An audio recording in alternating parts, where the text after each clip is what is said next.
Recording studio Ekangar सराय। Presented by किसका film. आगे कैसे कराला कोहल साइया गे, कैसे कराला कोहल साइया गे, जे करही भतार के बड़ाइया गे, करही भतार के बड़ाइया गे।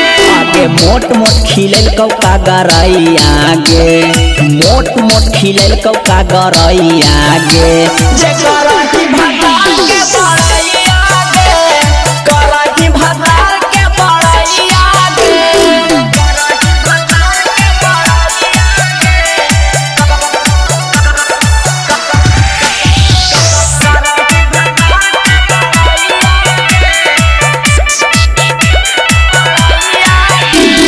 कौन चीज भतारा खिलाई दिल को तोरा जे गवाहियो करे गुना गे, ओकर बड़ाई करके हमर जरल दिल पर छिका ही छौड़ी नोना गे।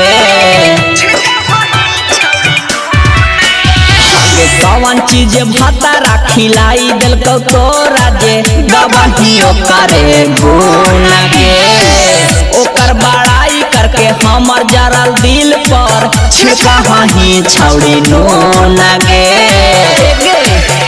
अगे यारावा के करी के बुराइया गे, यारावा के करी के बुराइया गे, करही भतार के बड़ाइया गे, करही भतार के बड़ाइया गे। कैसे कराला कोहल साइया गे, कैसे कराला कोहल साइया गे, जे करही भतार के बड़ाइया गे, करही भतार के बड़ाइया गे।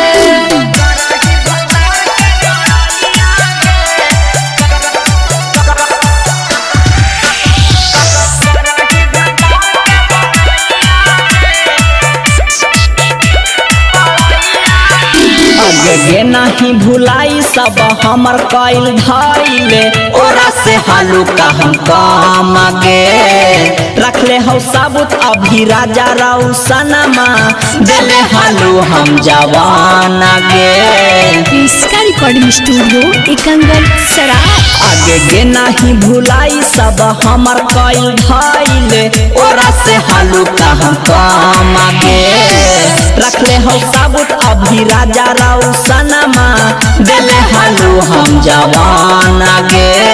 सुनना पहले डीजे कुंदन कैल को हल्टा राइया गे, डीजे कुंदन कैल को हल्टा राइया गे, आज करही भतार के बड़ाइया गे, करही भतार के बड़ाइया गे।